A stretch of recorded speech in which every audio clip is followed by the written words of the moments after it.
अरे पंडित जी आओ, पंडित जी, पंडित जी आओ। अरे कौन है रानी तूफान, क्या हुआ? ढेर दिन से एगो लड़की पलायन मारतानी, लेकिन उ पटते नइखे। अच्छा रुको रुको देखते हैं। पट जाएगी लड़की, पट जाएगी, सीना से आके तोरा सट जाएगी। कहिया अरे थोड़ा धीरज रखो। पट जाएगी लड़की, पट जाएगी, सीना से आके तोरा सट जाएगी। हाथ दिखा दो भाग बता दे, हाथ दिखा दो भाग बता दे, तोरा काहे कटुआ दिखा दे। सहेली हमर हाथ देखी। आग रेखा भाग रेखा, तोर भाग बड़ी तेज बा। अब वो छौड़ी के ढोड़ी में ये बाबू वो टनी भर के ढेर बा। अरे ना पंडित जी, उ बड़ा सुधा हियो।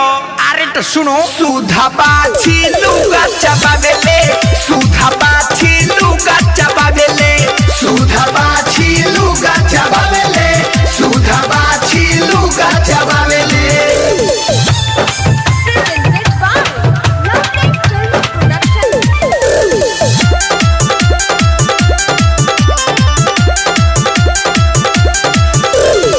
जवान लड़की मांग फारे लागल, हो गइल उ जवान हो।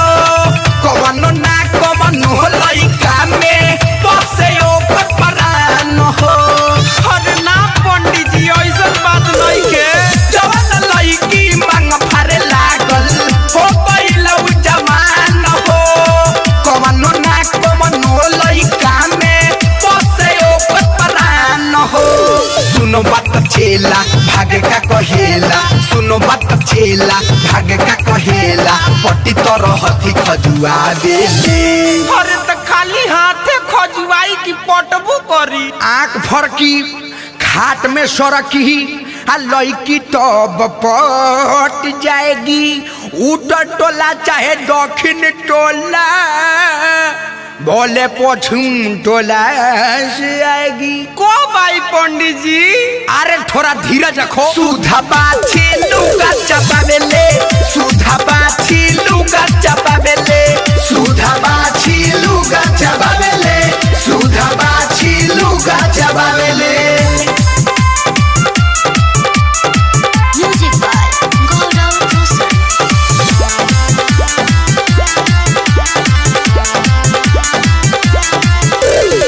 कवन लड़की खोजेली सन, लड़का झुलफी झार हो।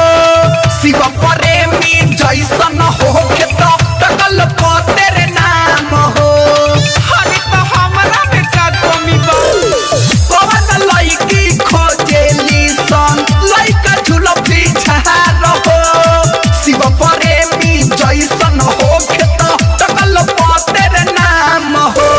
अभिषेक चंचल बैरिया है अंचल, अभिषेक चंचल बैरिया है अंचल, देखे अब तोरा के बुला देले।